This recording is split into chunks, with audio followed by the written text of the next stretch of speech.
E aí, como você tá? Kamaitachi no Yoruhi Nesaice, também conhecido como Night of the Kamaitachi, Noite da Kamaitachi, nomes interessantes, porque colaboram para a confusão mental que essa obra gera a partir de certo ponto. Kamaitachi é uma criatura do folclore japonês, e a história dela é que o ajado que corta, porque a Kamaitachi faz os cortes. E acho que muita gente já tem ideia da aparência dessa criatura, mesmo sem saber, que é semelhante à invocação do Temari de Naruto, aquela doninha que segura a foice. Esse jogo é uma visual novel? Bom, a explicação mais simples e direta que consigo dar do que é visual novel visual novel é um livro interativo, muito texto, imagens, e diferente do livro tradicional que você só acompanha a história, aqui em certos momentos você pode decidir acontecimentos e, dependendo das decisões, a história toma outro rumo, consequentemente chegando a outro final. Tendo consciência disso, você compreende também que o que trago hoje é uma das possibilidades do que pode acontecer, não a pior ou a melhor, apenas uma das muitas. Sobre o jogo, o que posso dizer sem grandes revelações é que ele é mais um exemplar naqueles jogos que parece uma coisa, mas que na verdade é outra. Tipo, se você não vai a respeito e sair jogando, é muito provável que tenha a ideia errada do que tá vindo. Eu avisar que aparecerão cenas desconfortáveis, particularmente não acho que elas são tão, está no YouTube, mas tá aí o aviso, fique em paz para parar o vídeo a qualquer momento, tudo bem. Para melhor imersão, sugiro não pesquisar a respeito, já que é extremamente fácil ver imagens comprometedoras, por exemplo. A história está narrada por IA, mas em momentos específicos tem takes da live do Sonic Orochi, porque acredito que vai transmitir melhor o momento, a situação, trazer ele com esse Kamaitachi, então esse vídeo só foi possível com a ajuda dele, ainda mais considerando que Kamaitachi é obscuro aqui no Brasil. Ele joga de tudo, traduz games, transmissões divertidas, sugiro dar uma olhada, tem links na descrição. Se você gostar e quiser ter a experiência completa, eu sugiro jogar ou ouvir algum detonado que o Sonic tem, inclusive. Esse vídeo é apenas um mero recorte, resumido, simplificado, que está no meio do negócio com vários caminhos, com pelo menos 10 horas de gameplay. Eu garanto que muita coisa ficou de fora, mas nas considerações finais eu comento melhor. No mais, espero que você se divirta. Será que você consegue descobrir o que está acontecendo desde o fim? A paisagem inicial revela uma vasta montanha coberta de neve, cercada por florestas, teleféricos e turistas bem agasalhados. É um resort de esqui, onde a experiência de deslizar pelas encostas lembra de um skate descendo uma ladeira, só que com o equipamento certo e em alta velocidade. Entre os visitantes está Mari, uma jovem universitária que rapidamente se destaca.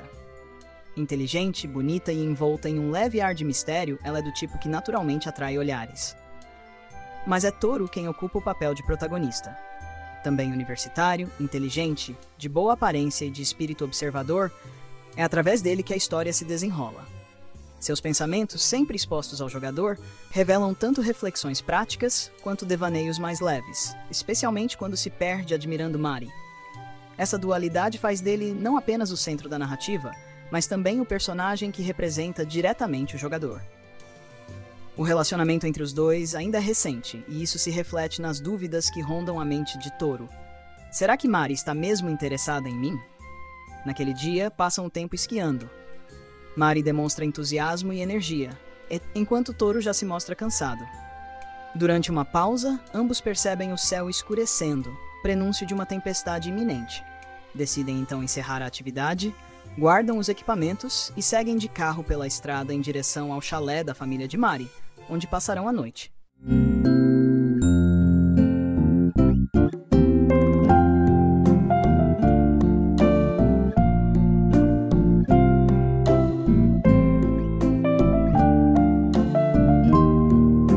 Na estrada, Toru deixa a mente vagar e recorda como conheceu Mari na universidade. Lembra-se de como se esforçava para conquistar encontros com ela, mesmo sem ter clareza sobre os sentimentos dela. Até que, em certo momento, foi surpreendido com um convite. Mari o chamou para conhecer o chalé que pertence a seu tio e sua tia. De longe já era possível avistar o lugar. Além de amplo, destacava-se pela luz quente que iluminava a noite. Charmoso e isolado nas montanhas, o chalé tinha fama própria. Já havia sido destaque em revistas, principalmente por sua culinária reconhecida, o que atraía visitantes de todos os tipos. Assim que chegaram, entraram às pressas para trocar de roupa, evitando que a neve se transformasse em bagunça dentro da casa. Cada um seguiu para um quarto diferente. Sozinho, Toru começou a pensar em Mari, até que ouviu batidas na porta. Era ela. Mari entrou com naturalidade, comentando que os quartos eram bem parecidos. Os dois se acomodaram ali, e a mente de Toru disparou ao perceber que estavam sozinhos. Ele comentou sobre a tensão nas pernas, resultado das horas de esqui, e Mari, descontraída, disse que era questão de costume, oferecendo-se para fazer uma massagem.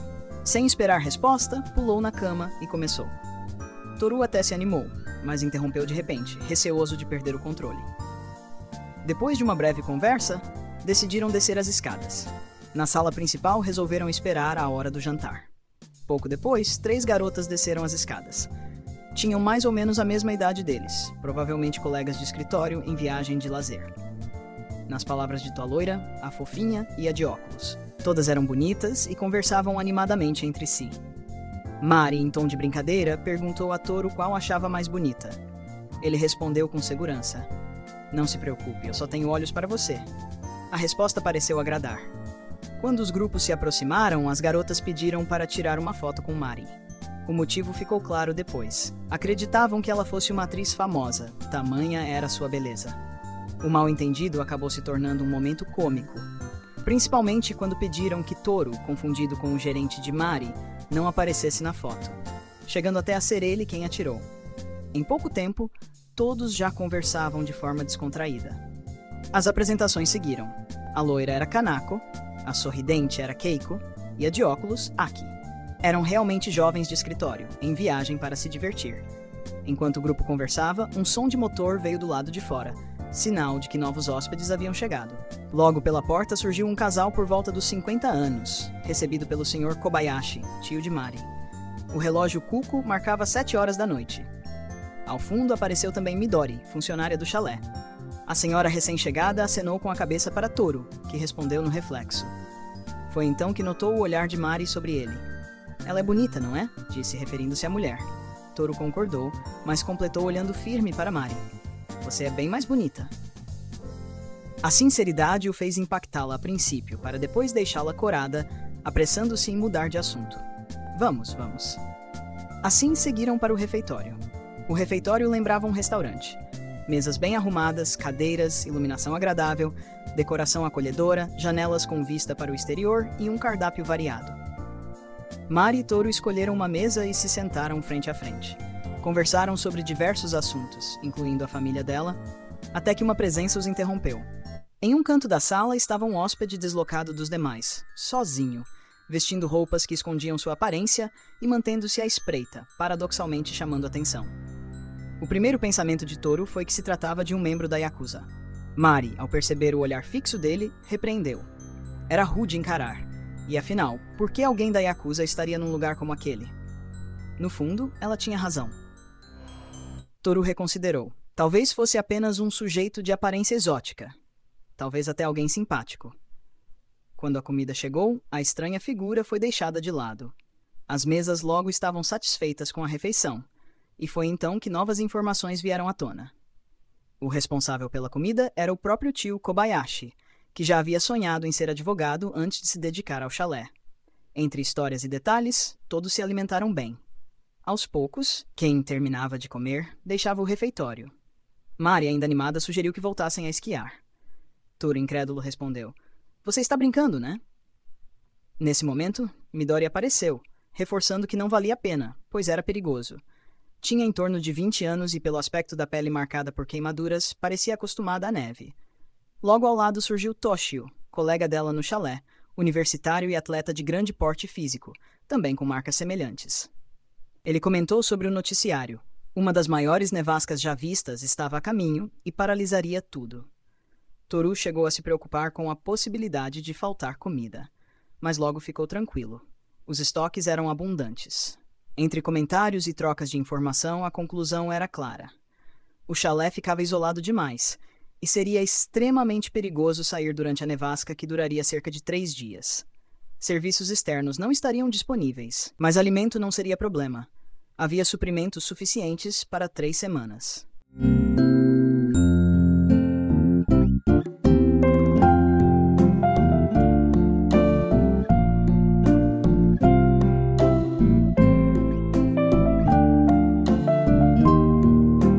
De repente, um alvoroço na sala próxima chamou a atenção. As 3 garotas de antes conversavam com o Sr. Kobayashi. A garota de cabelo longo tremia conforme ela segurava um pedaço de papel e entregava-o para o Kobayashi. De onde eu estava, eu consegui ver uma coisa escrita ali de caneta vermelha. Hoje à meia-noite, alguém morrerá. Hoje à meia-noite, alguém morrerá? Vai morrer, né? Seria melhor. Vai morrer. Eu acabei... Enfim. Conforme eu li o recado ali escrito em voz alta, todos gasparam. Arfaram. Em uníssono. Demorou alguns momentinhos para o Kobayashi responder. Deve ser apenas uma brincadeira, disse Kobayashi. Uma brincadeira de péssimo gosto, completou Mari. A tensão era palpável. Mas a teoria de que alguém poderia ter colocado o bilhete por debaixo da porta das meninas como uma simples gracinha trouxe certo alívio. Talvez não fosse nada demais.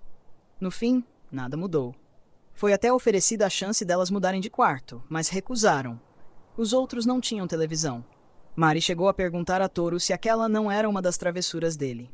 Ele, um tanto ofendido, proclamou sua inocência, embora levasse a acusação na esportiva.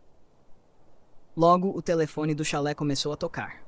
Da sala era possível ouvir a voz de Kobayashi conversando com alguém que parecia ser outro hóspede, ainda na estrada. Mari sussurrou para Toru que chegar ao chalé naquele momento poderia ser arriscado, já que a nevasca era um perigo real. Ele apenas concordou. Ela tinha razão. Kobayashi se despediu ao telefone e encerrou a ligação. Pouco depois, descendo as escadas, surgiu Kayama, o hóspede de meia-idade visto mais cedo. Se importa se eu ligar a TV? Perguntou com um ar amigável.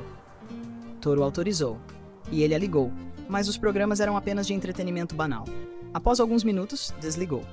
Kayama demonstrava ser um homem bem-humorado, trabalhador, e revelou logo uma de suas paixões, ações da bolsa. Kobayashi fez questão de apresentá-lo a todos, e a conversa fluiu.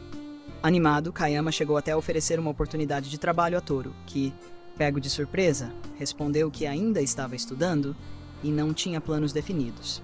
Em seguida, uma voz feminina ecoou. Era Haruko, a mulher que havia acenado para Toru mais cedo.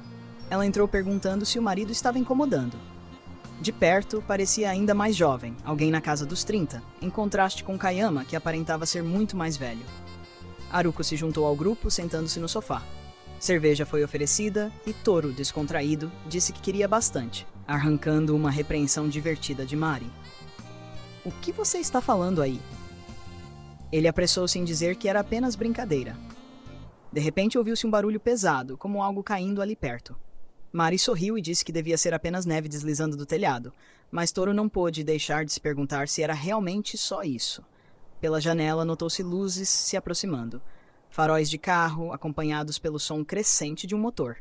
Provavelmente o hóspede com quem Kobayashi havia falado ao telefone. Alguns minutos depois, alguém finalmente entrou pela porta. Um homem relativamente alto, de cabelos loiros médios, barba e casaco azul, apresentou-se. Mikimoto, tem alguém aí? Kobayashi o recebeu. Explicou que o jantar já havia sido servido, mas que poderiam preparar algo.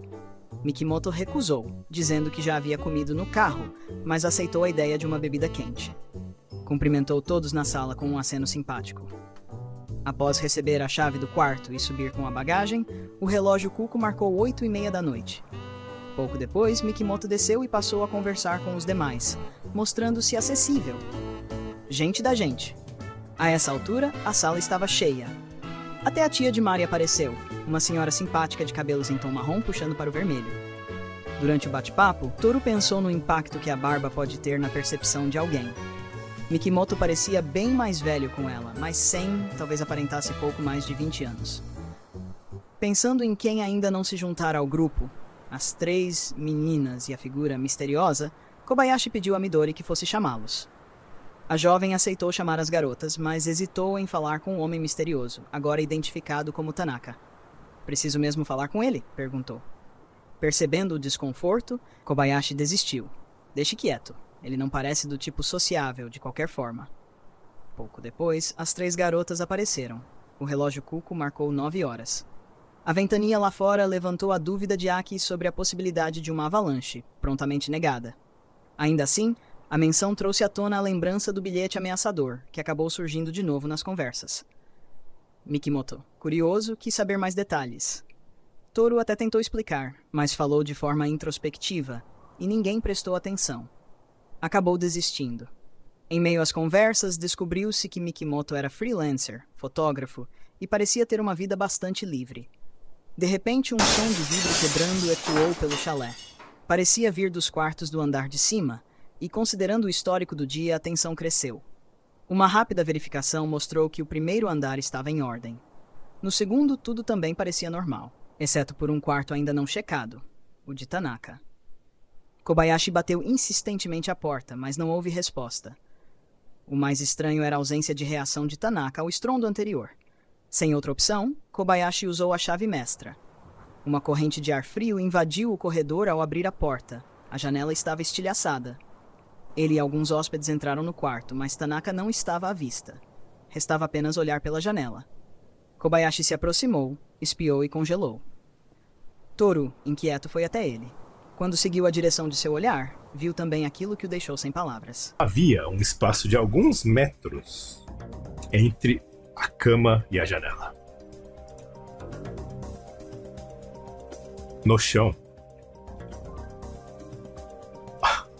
estava o que parecia ser uma pilha de partes de um manequim.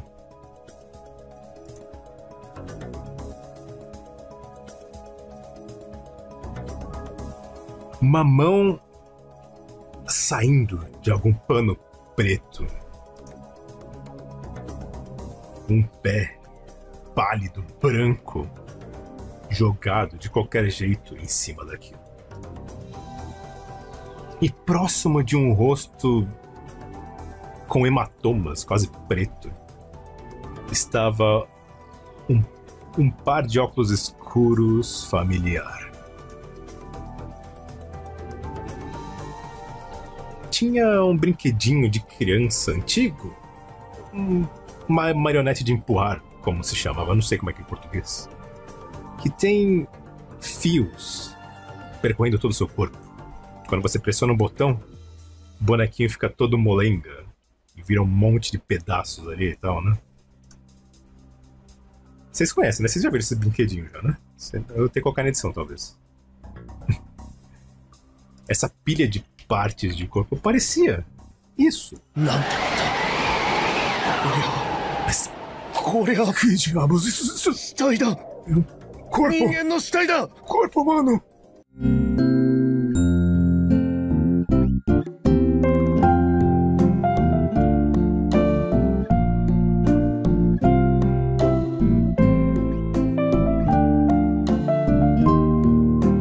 Cerca de 10 minutos depois, todos estavam novamente na sala.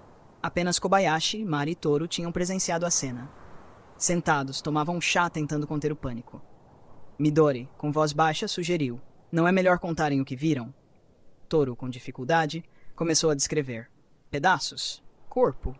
À medida que tentava traduzir a cena em palavras, a atrocidade se tornou clara para os demais. Aki, em pânico, começou a chorar. Midori murmurou: "Será que era o Tanaka?" Toru respondeu que não dava para ter certeza. Tudo estava irreconhecível, picotado.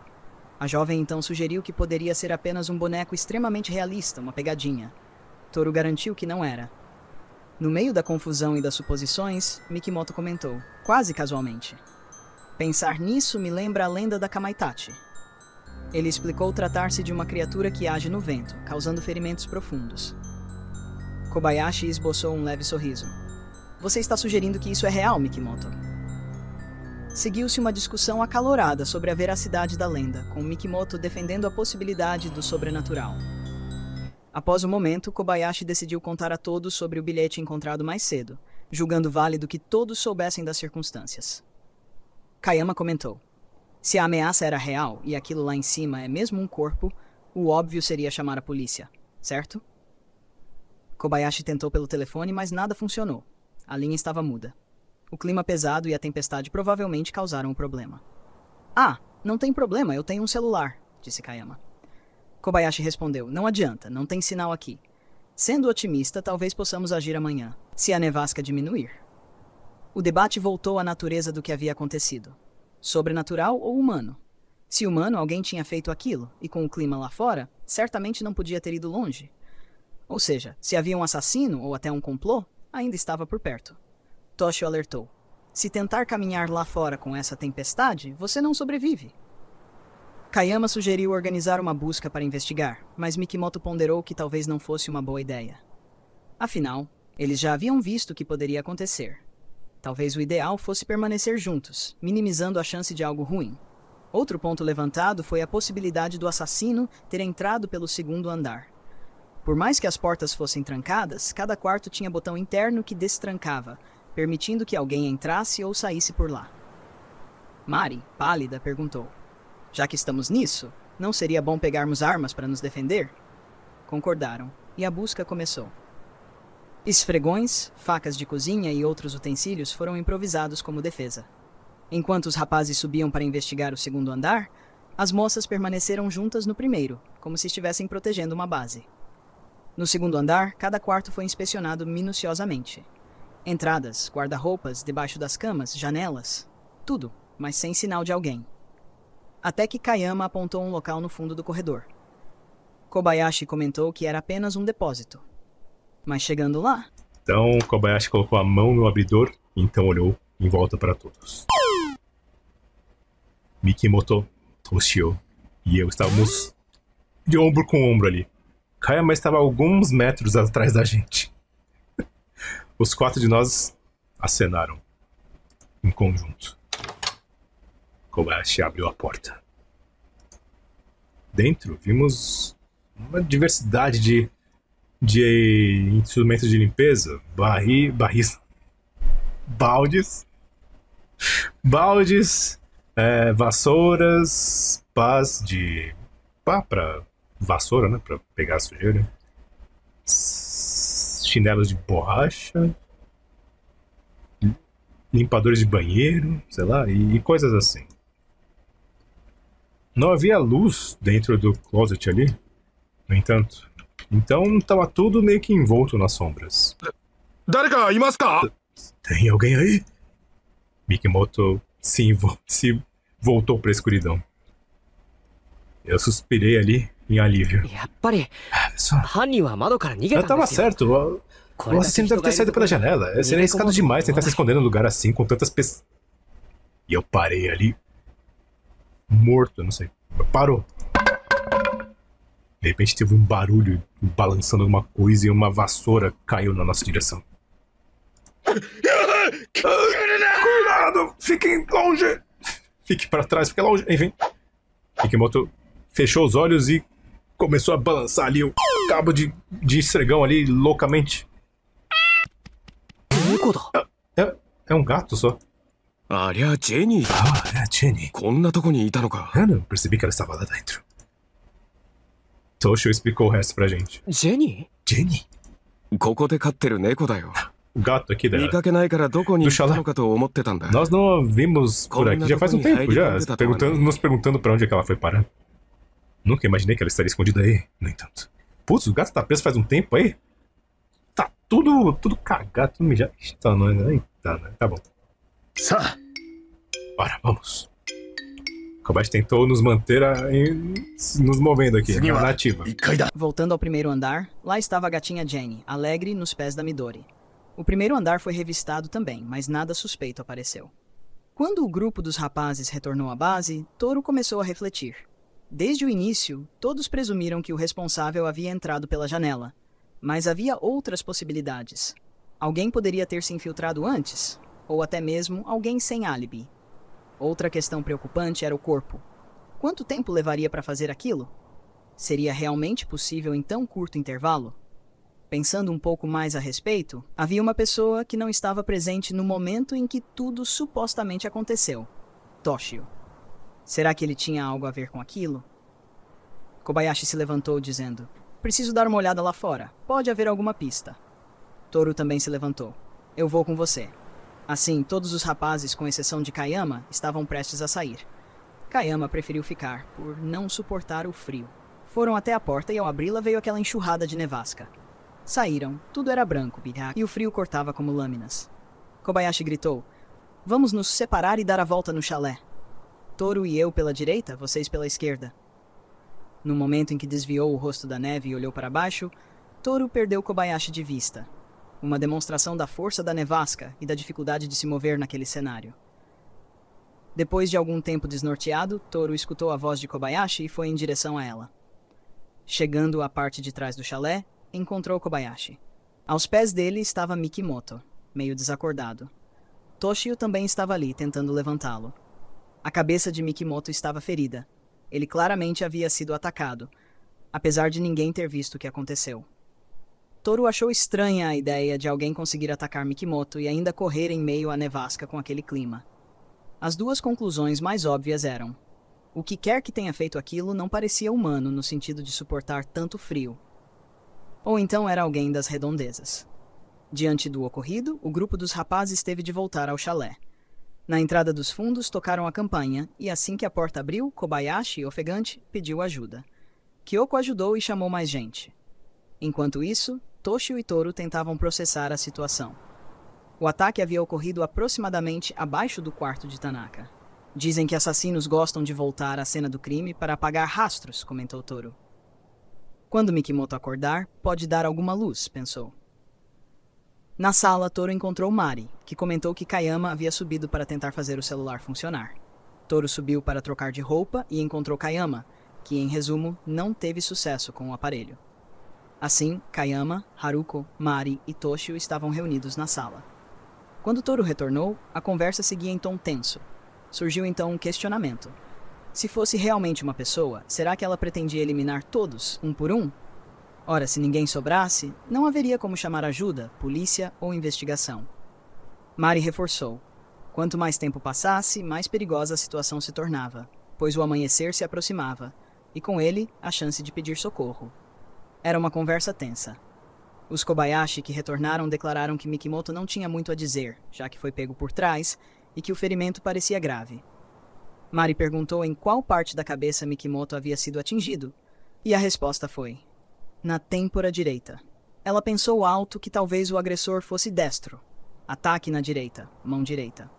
Toru então comentou que o ataque não necessariamente veio de trás, mas talvez de cima, ainda assim fora do campo de visão. Foi nesse momento que Toshio e Kobayashi notaram a ausência de Midori. Já fazia algum tempo que ela não aparecia. Kobayashi comentou que algo no quarto de Tanaka ainda a intrigava, e que era provável que ela tivesse voltado lá. O trio de amigas decidiu se isolar em um quarto. Naquela altura, só confiavam umas nas outras.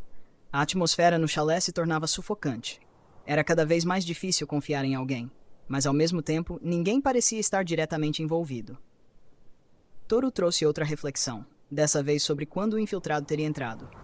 Kyoko sugeriu que talvez a entrada não tivesse ligação exatamente com quebrar a janela, e sim com deixar alguém passar. Além disso, o crime parecia pessoal. Por que atacar do nada? Toshio reforçou a ideia, sem perceber que, ao afirmar isso, também levantava suspeitas sobre si mesmo. Onde está a Midori? Questionou Toshio, visivelmente preocupado. Mari explicou que apenas a chamou do corredor, por não querer se aproximar novamente do quarto de Tanaka. Toshio e mais alguns subiram para olhar. Kobayashi checou o quarto de Tanaka, apesar do desconforto de revisitar aquele lugar. Midori não estava lá.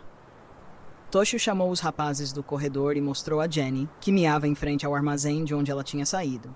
Kobayashi foi até lá. É a Jenny. Toshio apontou para o outro lado do corredor. Especificamente pro armário de vassouras que a gente havia investigado antes.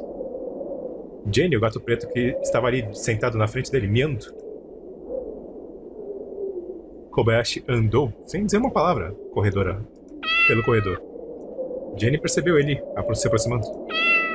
Ela começou a miar cada vez mais e mais insistentemente. Kobayashi pegou a porta ali, o abridor da porta, e então hesitou. O que vai? 猫が鳴いとる É だけ só や um ない gato か。 miando, pelo amor de そこ Deus. は先。 Alice, nós já vimos aí dentro. Kaima reclamou ali, gritou do outro lado. Mas ninguém tava dando ouvidos. Kobayashi abriu a porta. Ok. Ok.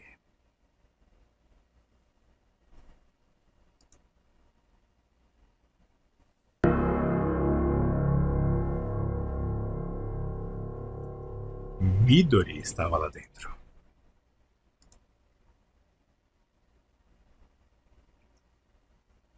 Seu corpo agredido, sei lá, e tudo mais, havia sido dobrado e entuchado dentro do closet do armário como se fosse uma boneca sendo guardada dentro do baú de brinquedos. Seus olhos estavam abertos, olhando pra gente com medo, com temor. Mas eles não se moveram nem uma vez sequer. Não piscaram uma vez sequer. Midori. Midori. A voz de Toshio foi só um sussurrar rispido, sei lá.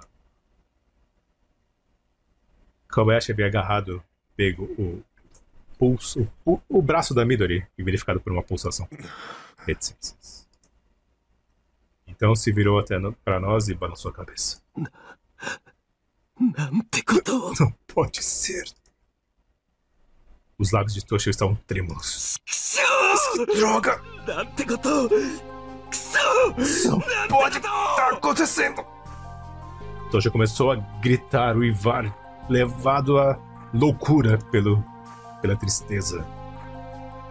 Ele se agarrou desesperadamente ao corpo de Midori, conforme ele chorava, gritava o seu nome. Midori!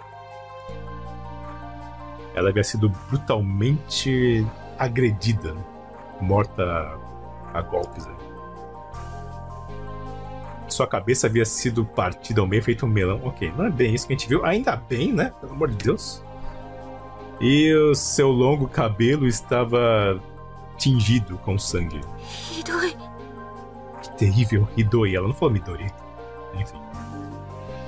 Mari agarrou meu braço e enterrou os dedos na minha pele. Enfim. Lágrimas de medo e tristeza encheram seus olhos. Seu rosto estava distorcido com emoção. Toshio pegou a cabo de esfregão que ele havia trazido consigo, então se levantou. Saia! Apareça, seu assassino, filho da puta! Venha pra cá, caralho! Ele começou a caminhar pelo corredor, batendo nas portas e nas paredes conforme ele estava andando. Ele estava rugindo tão alto que eu estava preocupado que ele talvez fosse machucar as cordas vocais. Eita, o quê?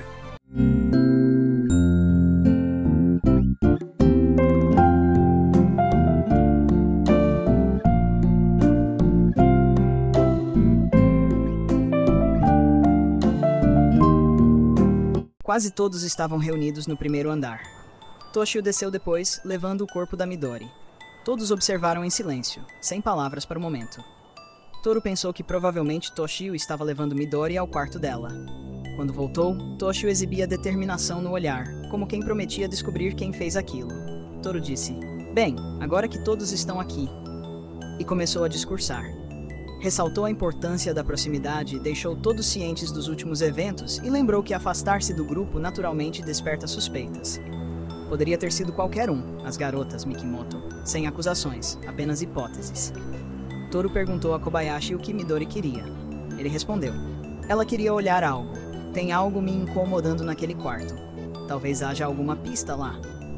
Enquanto Toru murmurava seus pensamentos, Mari expressou sua insatisfação. Era hora de união, não de apontar dedos.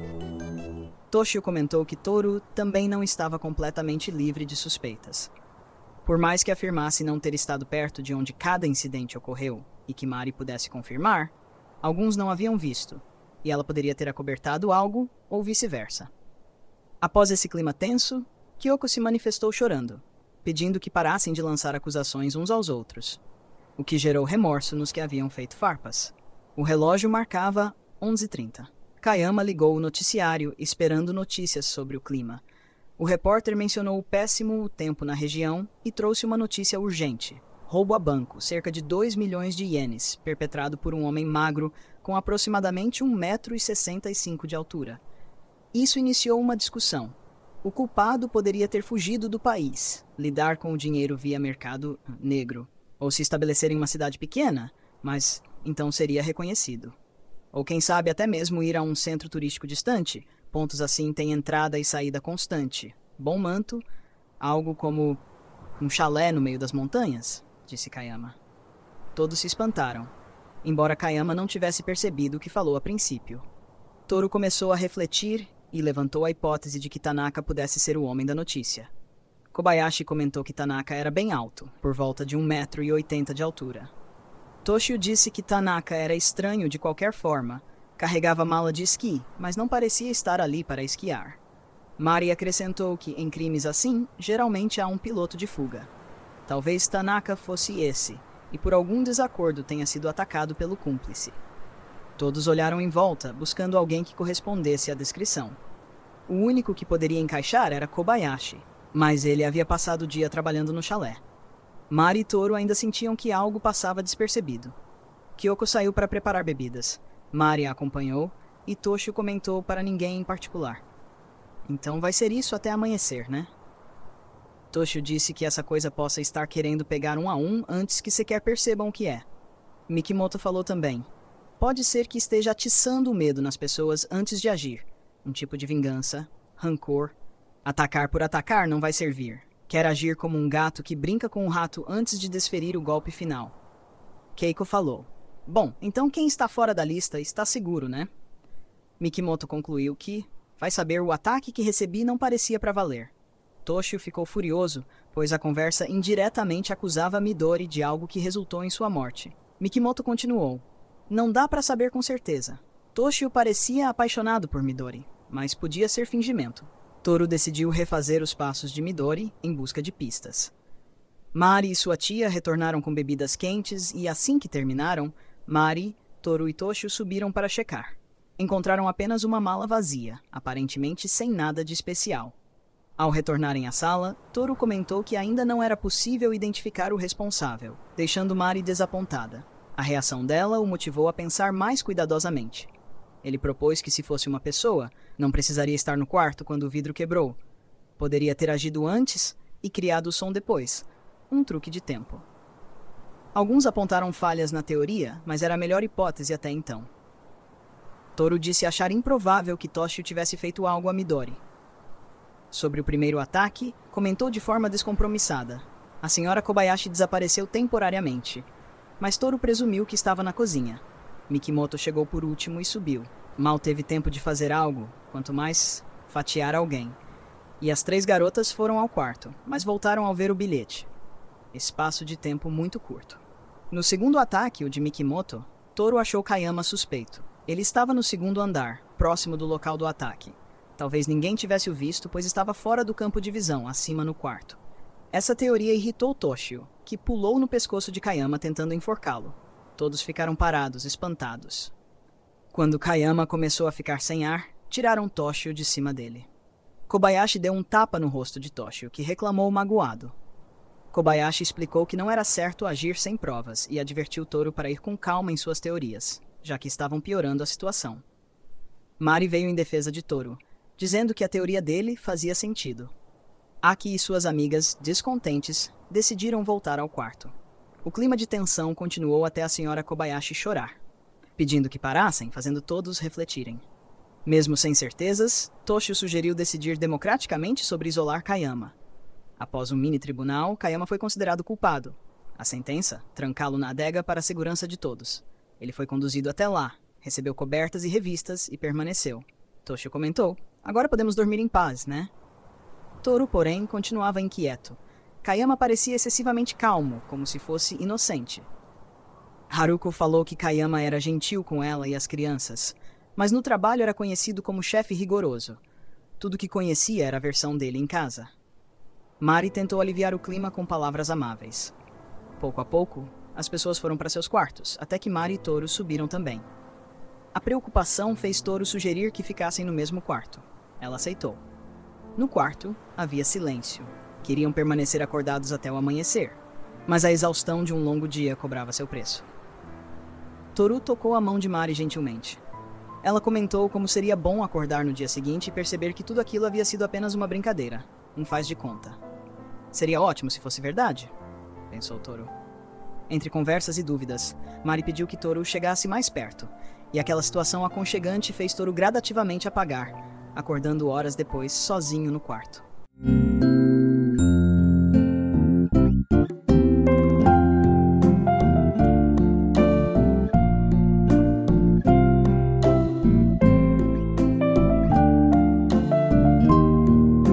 Conforme acordava, Toru olhou em volta.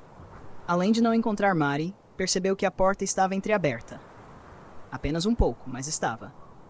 O relógio marcava 3h50 da manhã.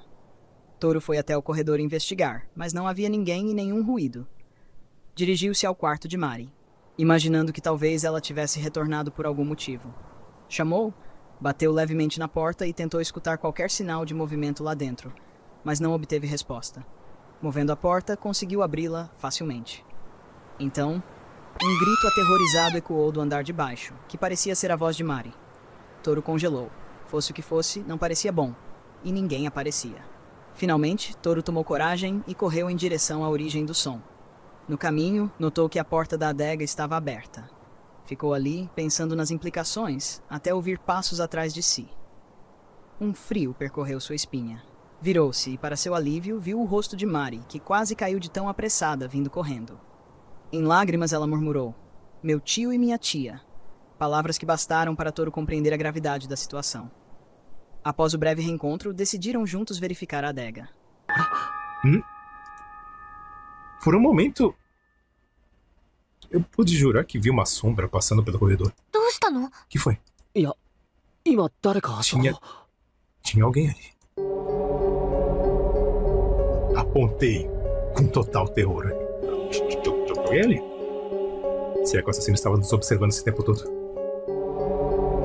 E se for o caso, será que era o Kayama ou uma outra pessoa? Eu não tinha mais certeza de nada. Mari agarrou meu braço. Se agarrou meu braço com força, né? Até de maneira dolorosa. Um demônio! Toru. Eu tô com medo. Vai ficar tudo bem. Tudo bem. Apenas fique aqui perto. Minhas mãos estavam suando conforme eu apertei com mais força ali o cabo do esfregão ali. Então, lentamente, refizemos nossos passos de volta pro lounge. Eu pensei que conseguia ouvir alguém respirando ali nas sombras. Isso me deixou num constante estado de alarmado, né? E finalmente chegamos na adega. A door. Eu falo isso direto. Vira e mexe, eu falo porta, eu falo door. A porta estava aberta. Mas quem tinha destrancado isso aqui? Kayama-san. Eu chamei o nome dele ali no corredorzinho ali, estreito. Escadaria estreita. Não houve resposta. A door tá open. Eu já falei isso. Não foi uma vez só. Nem duas. Foi bem mais, ó. E, passo a passo, cautelosamente, seguimos lá para o subterrâneo do Chala. E morreu. Eu agarrava firmemente a mão da Mari conforme ela me seguia. Bem de perto também. Uma única lâmpada ali, sem nada, né? Não tinha uma envoltória na lâmpada nem nada. Uma única lâmpada ali iluminava a adega friorenta.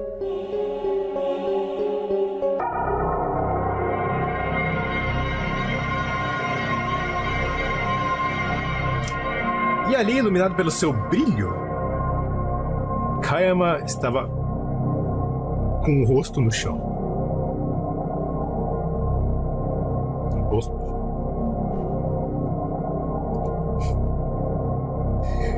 chão. Sua cabeça estava virada para um lado e os olhos estavam completamente abertos.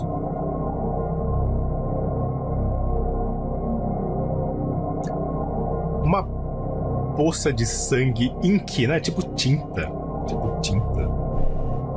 Talvez com 1 metro de diâmetro. Por que tem metro e antes era tudo pés e o caramba lá? Metro aqui, ó. Estava se espalhando por debaixo da sua cabeça. Kayama também. Tudo quanto é pensamento racional fugiu da minha mente. Não sei! Corpos desmembrados, agressores desconhecidos, Midori sendo agredida até a morte, Kayama e os Kobayashis. As coisas se moveram muito além do reino de deduções e teorias e tudo mais.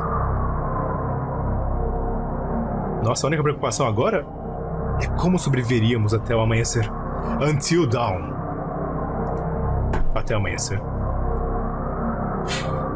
A menos que descobríssemos, pensássemos em alguma coisa com relação a esse negócio aí, a Mari e eu iríamos nos juntar às fileiras dos mortos aqui. Mari ficou desesperada, mas Toru a sacudiu levemente, tentando fazê-la voltar à realidade. Não era hora de perder a cabeça. Ele falou para subirem, pois mesmo sem ter ideia do que fazer, era melhor não permanecer ali com o corpo. Assim que saíram da adega, seguiram para o andar de cima. Toru queria dar a notícia do que viu a Haruko, alguém próximo dela. Chegando lá, bateu na porta e falou alto. O trio de garotas espiou rapidamente, mas não houve interação. Haruko apareceu, querendo saber o que acontecera, e ao saber, era possível perceber o choque em seu rosto. Em seguida, desapareceu descendo as escadas. Faltava apenas uma pessoa naquele andar, Mikimoto. Toru chamou, bateu na porta e finalmente tentou abrir virando a maçaneta. Curiosamente abriu sem problemas, a porta estava destrancada. No que será que ele estava pensando para deixar a porta destrancada numa situação como essa? Pensou Toru. Mikimoto não respondia, nem se movia. Não, ele não saiu. Mikimoto estava ali na cama dele, debaixo das cobertas. O que ele estava pensando sem deixar a porta trancada numa situação como essa? Será que ele estava confiante de que ele não seria morto? Ou será que ele poderia ser o... Mikimoto-san! Mikimoto-san! Acorde, por favor! Mikimoto-san! Me aproximei da sua cama e comecei a gritar no seu ouvido. Mas ele não moveu um músculo sequer. Não pode ser que... Será que ela gaspou? Não pode ser, será que ele morreu também? Ambos pensamos a mesma coisa. Isso é possível, ele provavelmente você está cansado, coisa tipo... Mikimoto-san. Balancei o corpo dele embaixo das cobertas. Ele parecia, tipo, duro como uma tábua. Pulsação dele, batimentos. Tenta verificar, hein? Não seja tola. Nada aconteceu com ele desde que ele foi atacado antes. Como é que ele poderia estar morto agora? Conforme eu falava isso, eu gentilmente peguei o braço que estava saindo das cobertas ali. E tirei minha mão do nada. Ele estava frio, feito um gelo. E agora o Mikimoto estava E morreu. Ok, eu ia falar acertou junto com o áudio. E agora o Mikimoto estava morto também? Peguei o pulso dele de novo e tentei loucamente tentar achar a pulsação ali. Eu sabia. Ele tá morto, não é não? Mari parecia que ela não sabia que era rir ou chorar. Eu só conseguia acenar com a cabeça. A pulsação do Mikimoto havia parado. Eu fiquei parado por alguns momentos. Minha mente ficou em branco. Se chegasse ao ponto de confrontarmos o assassino, Mikimoto era a pessoa na qual pensava que poderíamos contar. Com a qual poderíamos contar. Agora até mesmo ele tá morto. Não, peraí. Será que ele foi morto mesmo? Foi assassinado? Talvez ele não tenha sido morto como os outros. Mario olhou pra mim surpresa. O que você quer dizer? Quer dizer, Mikimoto-san recebeu um ataque, né? Bem feio ali na cabeça e tal. Talvez ele tenha acabado sofrendo hemorragia cerebral. Algo como isso pode causar uma com que o sangue se acumule no crânio, colocando pressão no cérebro. E se não for tratado, pode acabar em morte. Ele morreu de causas naturais? Bom, o ataque inicial foi o que acabou levando ele à morte, mas sim, se não tiver mais nenhum outro ferimento, tá? Esse é provavelmente o melhor jeito de analisarmos isso tudo. Nada disso mudou o fato que Mikimoto estava agora morto. Mas era mais fácil de imaginá-lo tendo sucumbido aos seus ferimentos ao invés de ter sido brutalmente assassinado pelo assassino. Toru estava preocupado e o próximo suspeito mais óbvio era Toshio, então decidiu descer para investigar. Antes foi até o quarto das 3 garotas e pediu educadamente que deixassem Mari se juntar a elas. As moças refletiram por um momento e aceitaram, desde que fosse apenas a Mari. Com isso resolvido, Toru se dirigiu ao andar de baixo. No caminho sozinho, começou a pensar no pesadelo que aquilo havia se tornado. O chalé tinha agora uma atmosfera completamente diferente, de um lugar de lazer para um cenário digno de contos de terror. Em cada canto, em cada sombra, Toshio poderia estar escondido, pronto para atacar. Chegando à adega, chamou Haruko, que após algum tempo apareceu de maneira apática. Apesar de Toru ter sugerido que ela se reunisse com as demais moças, parecia não ter ouvido uma palavra sequer. Apenas continuou andando até desaparecer novamente como um fantasma. O próximo ponto era o quarto dos Kobayashi. Talvez houvesse alguma pista ali, mas naturalmente seria preciso encarar a cena. Toru pegou um esfregão para usar como arma, levou um susto com o disparo do relógio às 4h05 da manhã e seguiu adiante. Chegando em frente ao quarto dos Kobayashi, entrou com cautela, verificando cada ponto onde alguém poderia se esconder. À primeira vista, não havia sinais de que algo ruim havia acontecido ali, mas conforme caminhava... As luzes estavam todas acesas. A kitchenette dos Kobayashis e o chão de tatame da sala de estar estavam brilhantes e alegres. E a área de refeição aqui, de jantar, a sala de jantar aqui, é basicamente o que você encontraria em qualquer outra casa. Vendo isso tudo desse jeito, você jamais imaginaria que havia algo de errado. Mas, né? Quem já viu isso aí? Kobayashi estava ali. Ela estava no chão, de costas para a parede, com as pernas abertas com as pernas abertas. Uma grande faca de cozinha estava saindo de maneira nojenta do seu estômago. E uma poça de sangue havia se formado debaixo dele. Ambas as mãos de Kobayashi estavam segurando o cabo da faca. Como ele provavelmente estava tentando tirá-la da sua barriga, mas só parecia que ele havia cometido sudoku. Seppuku. Enfim. Começou a subir aqui as coisas e... cobri a boca com a mão. Certo de que ele ia vomitar a qualquer momento, eu saí correndo pro banheiro. Mas assim que eu abri a porta, alguma coisa veio caindo na minha direção. Era uma mão ensanguentada. Eu dei um gritinho patético de horror. Sangue brilhante vermelho estava espalhado por toda a pia do banheiro e as paredes. Kyoko estava caída no chão, próximo ao corredor. Corredor doorway, né? Por onde a porta... batente, sei lá. Nua, sua cabeça estava apoiada contra a quina da banheira. Ela estava morta. Seus olhos desfocados olhando para mim. Não é de se espantar que a Mari tenha gritado. Eram a tia e o tio dela, afinal de contas. Mas que choque deve ter sido encontrados desse jeito assim. Kuka, Speedrunner, seja bem-vindo, bem-vinda, valeu por seguir. Deve te evitar com as lives aqui, chega nessa visão assim. Mas que choque deve ter sido encontrados desse jeito. O fato que a Mari foi capaz de manter sua sanidade depois de testemunhar, presenciar tal coisa, ela tinha reservas de força de vontade que eu jamais nem imaginaria que ela tinha. Além da cena grotesca, nada demais foi encontrado. Perto dali, Toru notou uma porta ensanguentada. Embora aflito, aproximou-se da porta pingando sangue e tentou abri-la. Mas estava trancada. Ainda receoso, decidiu forçar a abertura com cuidado e, ao explorar, percebeu que levava para o lado de fora. Próximo dali, havia uma visível trilha vermelha, provavelmente de sangue. Da luz da porta aberta, comecei a seguir a trilha de sangue. Eu estava dando só os chinelos, então meus pés pareciam congelarem um pouquinho, cada vez mais com cada passo. Depois de alguns segundos, no entanto, havia chegado aos limites do limitado à luz, né? Do brilho da porta ali. Passando dali seria impossível seguir o sangue pela neve que estava caindo. Eu parei e olhei para a escuridão. O miserável Lá. é um gênio. Lá, na noite nevada, eu vi 2 olhos olhando de volta para mim, brilhando como se fossem olhos de uma fera.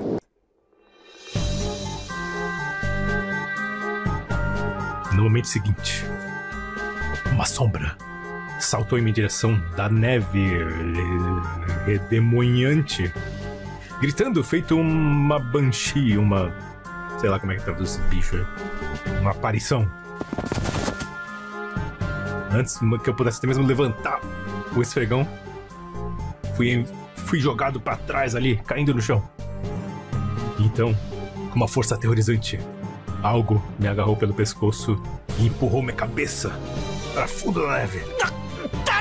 Quem é você?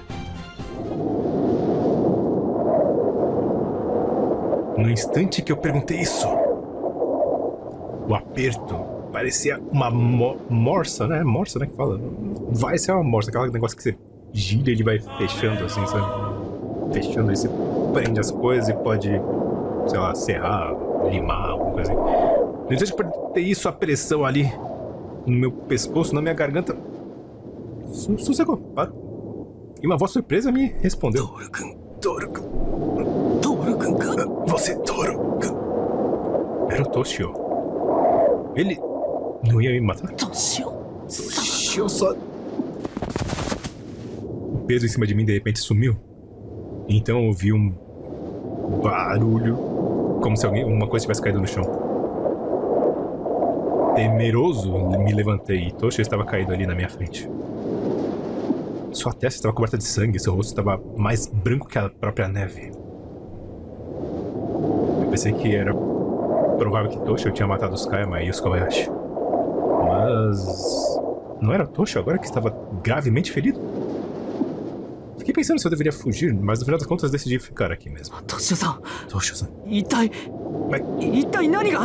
Caralho, isso tá acontecendo aqui, porra. Quando ele finalmente respondeu, a voz de Toshio parecia ser uma névoa pronta para dissipar a qualquer momento. Como se seus esforços de alguns momentos atrás tivessem usado toda a sua força. Eu sabia. Eu sabia. Que eles eram assassinos. Eles, né, tipo, pra não entregar. Sabia que aquela pessoa era assassina. Aquela pessoa? Quem? Pressionei Toshio para mais informações, mas minhas palavras pareciam não alcançá-lo mais. E eu vi um som esquisito. Então, eu fui no corredor. E vi a porta do chefe estava aberta. Mas assim que eu dei uma espiadinha, recebi uma pancada na cabeça. Eles estão se escondendo atrás da porta. Ah, você não usou o truque de empurrar a porta até o fim? Ah, rapaz, aí complicou, hein? Então eu corri pra entrada dos fundos. Sua expressão ficou cada vez mais pesada. Quem que era? Toshio-san! Eu me rastejei e comecei a gritar bem na cara dele. Ele não vai falar. Eu me arrastei para até a porta, graças aos céus. Consegui passar da porta, mas o assassino me trancou do lado de fora. E agora estou preso aqui. Eu já vou. Eu estou quase morto. Não deixe o assassino te pegar. Tenho certeza que o assassino vai. Todo mundo, ele vai. E a voz de Toshio esvaeceu-se por completo. Toru não podia fazer muito por Toshio naquele momento por não ser médico, mas arrastou o corpo para dentro. Agora, se não era Toshio, quem mais poderia ser? Entre as poucas ideias que restavam, Toru decidiu dar mais uma olhada em Kayama, tipo, checar o pulso. Será que Kayama estava fingindo e andando por aí esse tempo todo?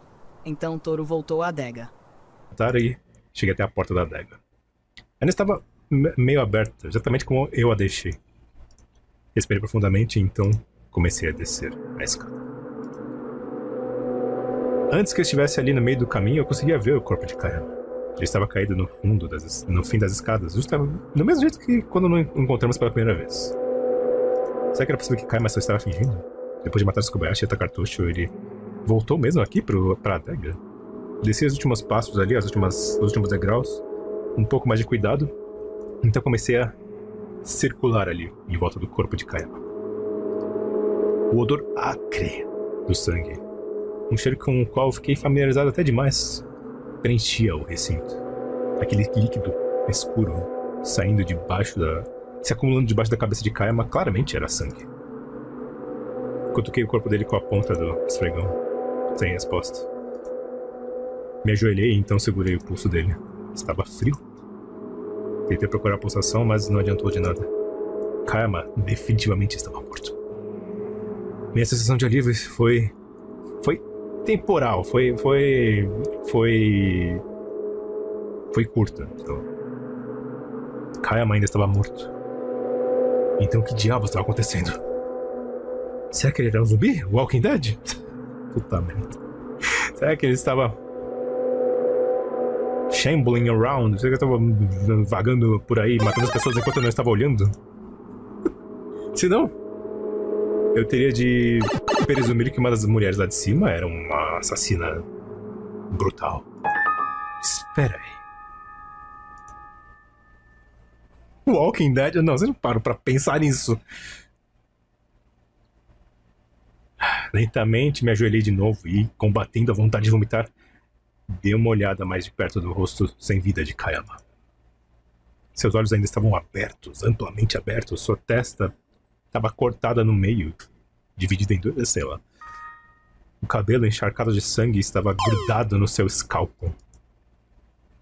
Coloquei minha mão no peito dele e então procurei por um batimento cardíaco. Mesmo através das roupas dele, consegui sentir que o corpo dele havia ficado frio, gelado. Não havia nem mesmo um sussurro, nem pio de um batimento cardíaco. Ah! As peças do quebra-cabeça de repente começaram a se juntar na minha mente. Eu finalmente sabia quem estava por trás dessa série de assassinatos horripilantes. Era...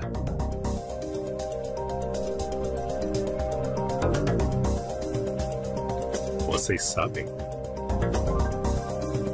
Obviamente esse suspeito, tal. Aí você tem que falar. Mari. Ou eu. Não digam o que vocês acham que é. Se vocês falarem, todo mundo falar que é o A, aí a gente vai votar quem que vocês acham que é. Temos o quê? 2 Cs. Se for assim, fica pistola.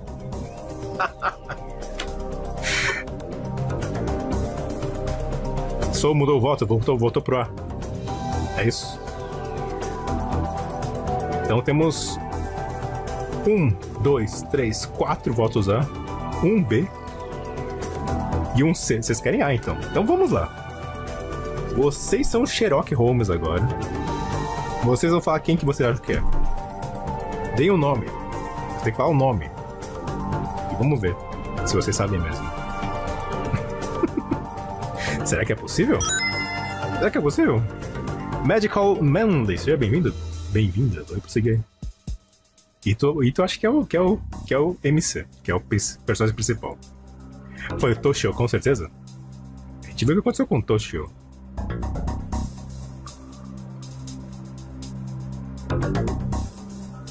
Pedro sabe? Você já sabe, se você já sabe, com certeza, não fala. Esse aqui é pra quem não sabe. Quem não confia numa palavra que ele falou? Ah, mas na primeira live, você viu o final? Na primeira live, acho que você viu, não viu? Ele não morreu ali, mas ele morreu na porta da frente. Que nem que a gente viu aqui no comecinho da live. Na verdade, tá muito estranha. Pedro, acho que se vocês acham que sabe, podem falar. Agora é pra vocês acharem o que vocês acharam que era. O Aldebaran é o cara que levou a pancada, verificaram o pulso dele. Ele até pegou o braço dele e... Tentou, não foi? Acho que tentou sim. Quando tá gelado. Ou verificaram ou não verificaram? Verdade, agora. Mas ele viu que ele não tá rígido ali, o corpo dele tá duro já, ele tá todo gelado. Só tava gelado. Então, vocês concordam com alguma coisa? Ó, o Ash vota na Madame, o Sol vota na wife gordinha. É isso? Não, né? Ninguém sabe, ninguém tem alguém pra indicar. Vocês falam A, mas vocês não indicam ninguém, não adianta. Vocês têm que indicar alguém. Eu não vou falar.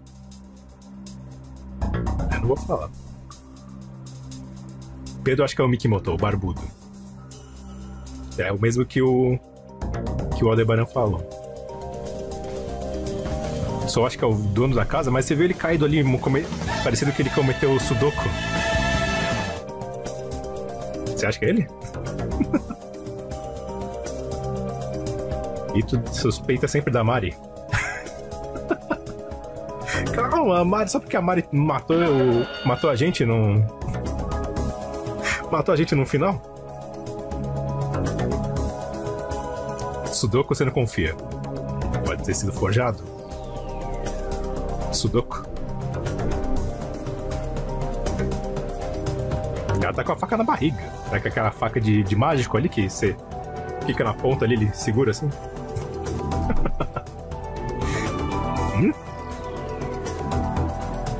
Pegou um ketchup tranquilo ali. Mas por que ele vai matar a mulher também? Ou então ele matou depois? Alguém? Porque alguém matou a mulher dele. Foi o Velberan. Que? Ó. Então, como é que estamos? A pessoa que mais votaram foi o Aldebaran e o Pedro falando que foi o Mikimoto. Vocês concordam, vocês? O que vocês acham? Cassino! O que vocês acham? O assassino foi a porra do cenário. Estamos votando aqui. Votaram que vai ser, obviamente, esse suspeito. Agora a gente quer colocar o nome. Foi.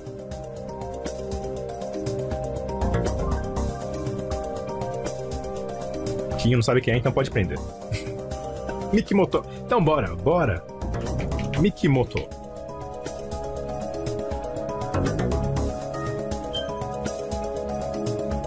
O assassino foi Mikimoto.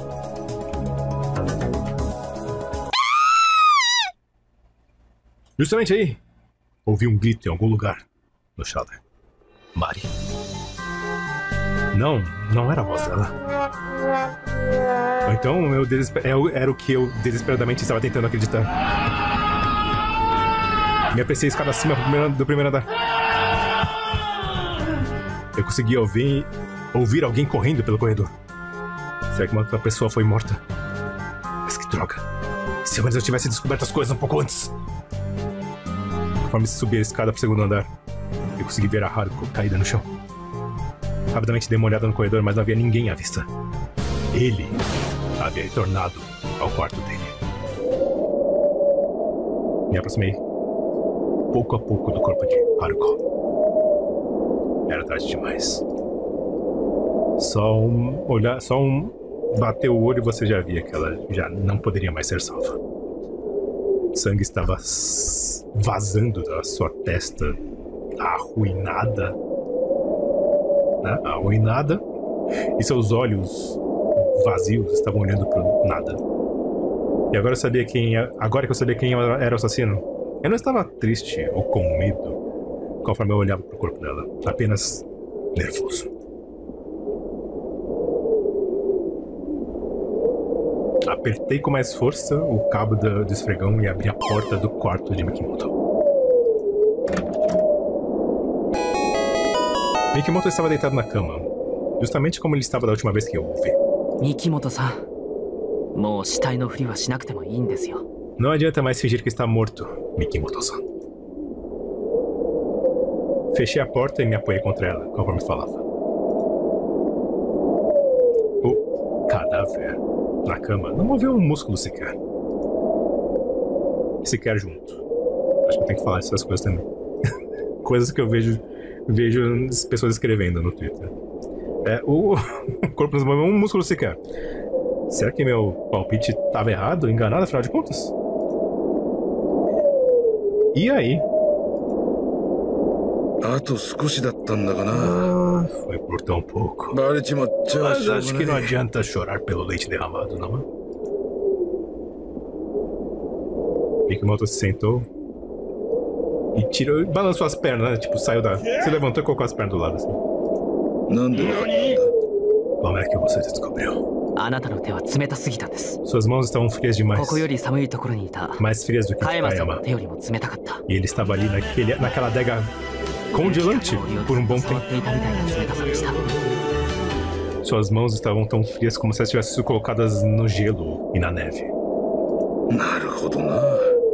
Ah, entendi. Acho que esfriei as mãos um pouco demais, né? Mikimoto fez o... que a língua, né? Fez um... Então, pegou uma coisa de dentro das roupas dele. Por um segundo ali, enervante, eu pensei que ele ia pegar uma arma ou coisa do tipo, mas era só uma toalha enrolada ali. Então, foi isso que você usou para esconder sua pulsação. Exatamente. Se você prender uma coisa no seu... debaixo do braço e apertar, você pode parar a pulsação por um momento. Faz sentido, já que você está basicamente cortando a circulação do braço. Mikimoto estava certo de que alguém iria verificar como ele estava, né? Então ele havia esfriado as mãos na neve fora da janela. Então esperou com uma toalha enrolada embaixo do braço. Assim. Tudo isso aqui, você pensa, mano, é só ver que o cara forçou o braço ali. Sim. Obviamente. Mas a gente pensa, é jogo. É jogo. Veja que todo mundo tá meio míope, né, cara? Ele não tinha óculos, ela não conseguiu ver direito. Tá vendo? Porque claramente você vai ver o cara forçando. Forçando. É vídeo novo. Tem que ter essas coisas. É jogo. Jogo é jogo. Então, releve. Tá bom? Tá tudo certo. Ah, mas o cara tá duro feito pedra aqui, parece que tá morto mesmo. O cara tá lá tentando. Você acha que ele não vai... Bom, tem problema. Isso aqui é um jogo de 94. Naquela época ninguém... Isso aqui era revolucionário. Meu Deus, tem razão. Nunca ninguém iria pensar nisso. Então... 94, é do Super Nintendo. Não, o jogo em si é um remake de 94. Mas o original, essa história original, é de 94. Ele tem novos cenários, que aí vão ser atualizados, né? Aí não sei o que vai acontecer neles. Eu só conheço esse cenário do original. E era só isso mesmo, o jogo era só isso. E era Super Nintendo, acho que você não tinha nem save. Talvez tinha, eu não lembro. Então, pra época, meu Deus, isso aqui. Ninguém ia ver esses negócios. Enfim, era isso que ele fazia. Novos cenários do criador de Higurashi, exatamente. Pra quem conhece, eu não conheço, mas é daquele cara. Vamos lá. Nós havíamos visto muita morte naquela noite. Como resultado, não havia tempo para examinar adequadamente cada um dos cadáveres. Então eles deram essa desculpinha aqui, né? Certo. Então nós não conseguimos ver um truque tão barato, né? Tão sujo como esse. Não conseguimos perceber. Se tivéssemos notado antes, Haruko talvez estivesse viva agora. Como você pode fazer uma coisa tão horrível?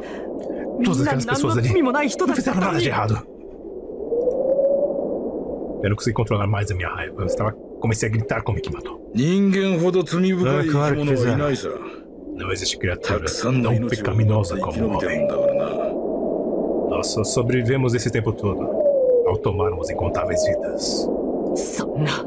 Isso é um monte de ladainha filosófica do caralho. Por que você matou essas pessoas? Kobayashi-san, Toshio-san, Midori-san, até mesmo Tanaka-san. Tanaka? Eu não me lembro de ter matado. Acho que você pode dizer que eu o matei de algum modo. Eu não tô entendendo uma palavra sequer que ele tava falando. Mas... por que Tanaka viajou até aqui sozinho? Você pergunta. Não, por que você acha que ele veio pra cá sozinho? É quase como se a única razão dele de estar aqui nesse chalé foi pra ser assassinado. Ele parecia estar saindo pela tangente ali. Apesar que ele não parecia estar armado, Mikimoto estava agindo com a confiança de um homem que estivesse armado. As únicas pessoas vivas ainda são mulheres.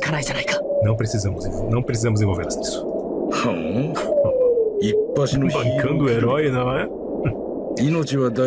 Você deveria estar mesmo mais preocupado consigo mesmo. Mas acho que é tarde demais pra isso, não. Para trás! Eu tenho um esfregão aqui. Brandi o esfregão pra cima dele. Mas Mikimoto, parecendo não estar preocupado, continuou lentamente andando na minha direção.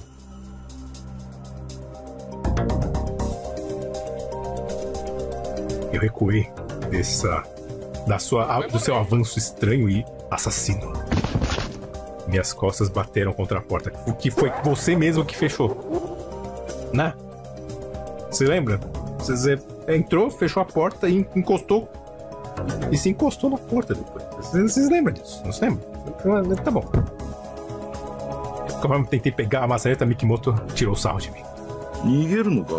Fugiu? Talvez você vai pedir para as mulheres lá te salvarem. Não adiantava. Ele tinha Dead Threats, ele já tava sabendo direitinho o que eu tava querendo fazer. Acho que era isso.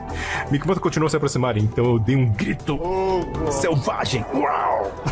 E me joguei na direção dele. Ai, que burro, dá zero. Ele facilmente desviou ali do ataque com o esfregão. E a próxima coisa que eu notei que ele havia passado por detrás de mim e colocou seus braços em volta do meu pescoço. Caramba, nothing personal, kid. Nothing personal, kid. Teleports behind you, né? I'm out of here. I'm out of here. Apareceu ali de atrás dele, pegou ali pelo pescoço. Nothing personal, kid. E agora ele estava com uma faca, um estilete, um estilete não. O canivete na mão ali, será que Switchblade é aquela faca que retrátil, né? Só que ativa e desativa. Não? De onde diabo saiu isso? Não sei. Esse casaco não tem mais de um bolso, será? Sinto muito. Mas esse é o fim da linha pra você. AK-47, a faca perfeita. Eu senti a faca dele contra a minha garganta. Touro? Conforme eu vi a voz da Maria, eu vi uma batida. O Mikimoto de repente parou, né? Staggered. Gaguejou. Não é gaguejou, mas ele parou, travou. Assim que eu superei a surpresa, agarrei a mão dele e tentei tirar a faca de longe dele. Mikimoto grunhiu, derrubou a faca. Então, o Ranch girou minhas mãos de volta na direção oposta e me empurrou pra cama. Sei lá, briga. A próxima coisa que eu percebi é que as mãos dele estavam em volta do meu pescoço, da minha garganta, me esganando.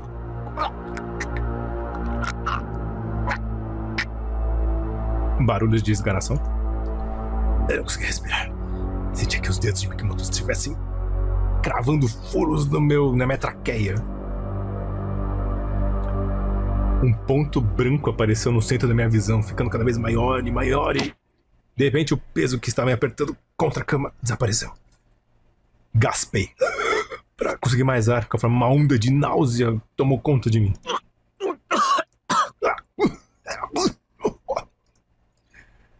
Quando eu abri os olhos, eu vi a Mari de pé ali no corredor.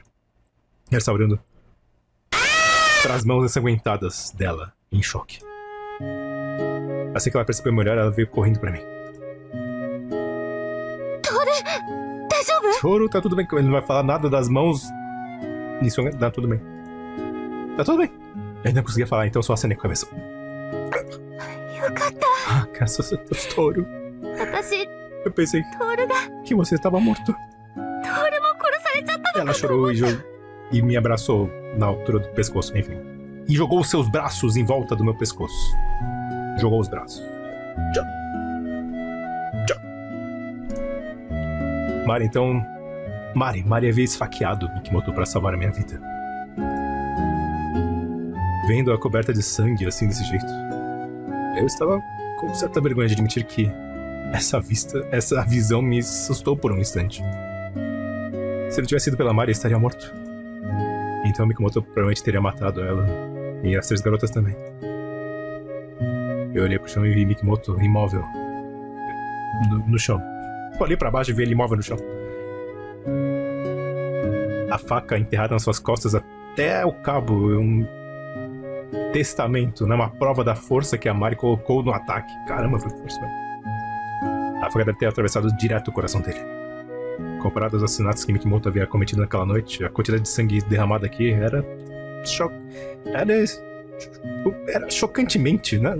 Era incrivelmente pequena a quantidade. Como se seu corpo não tivesse o sangue, tanto sangue quanto de um ser humano normal.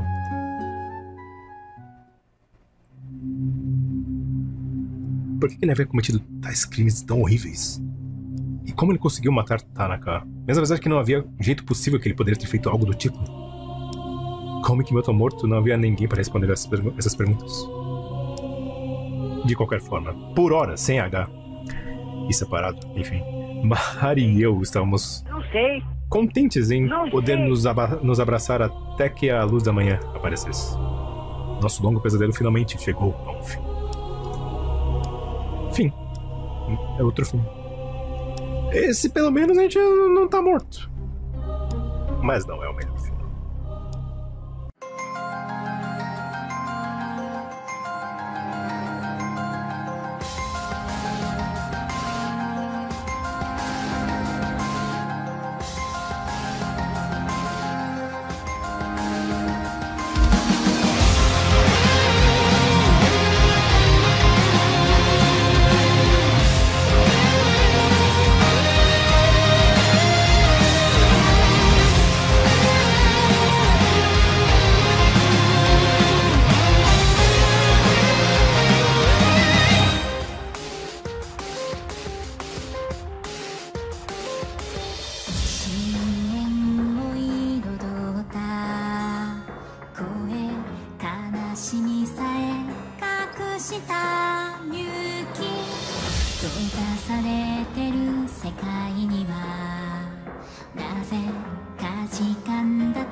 É isso.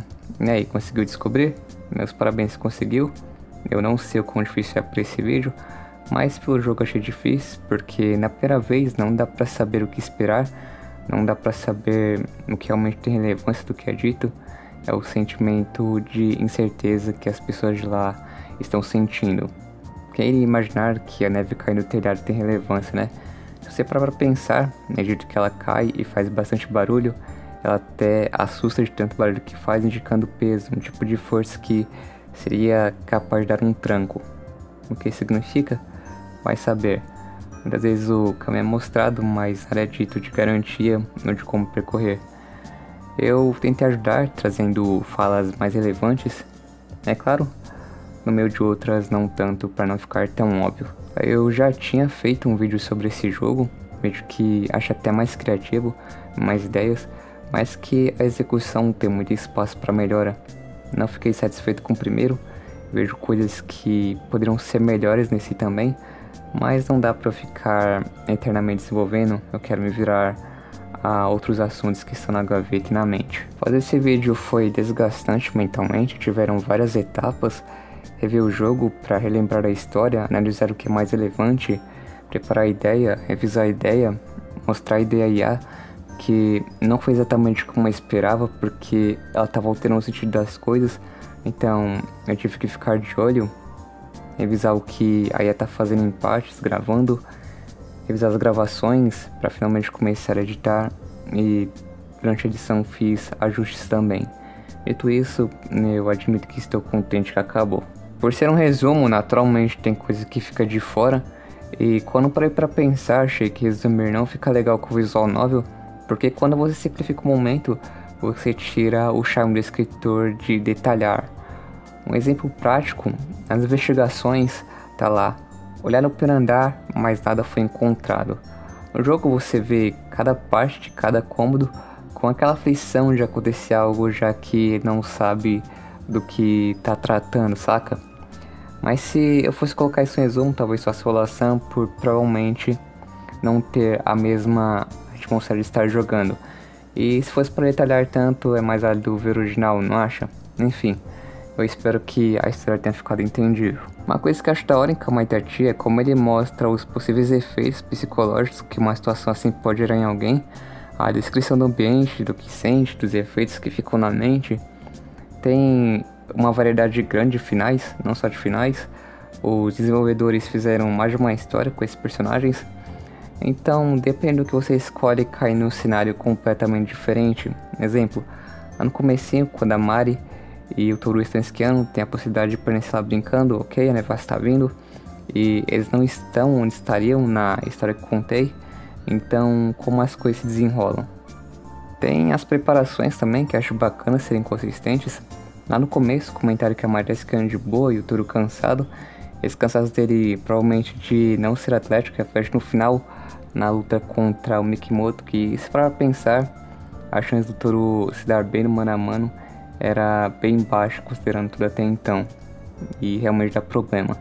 Inclusive eu pretendo fazer uma tier list dos personagens em breve para comentar mais de cada um. Acho que é isso, devo ter falado demais já, tô contente por ter conseguido, acho que consegui fazer o tal vídeo mais agradável. Dá pra melhorar, nada impede um round 3, definitivamente não por agora, mas feito perfeito. Outro detalhe que colaborou para esse vídeo é o ter dito que faria o Vitinho, não sei se ele vai ver, mas enfim. Vou comemorar esse final de semana, até a próxima.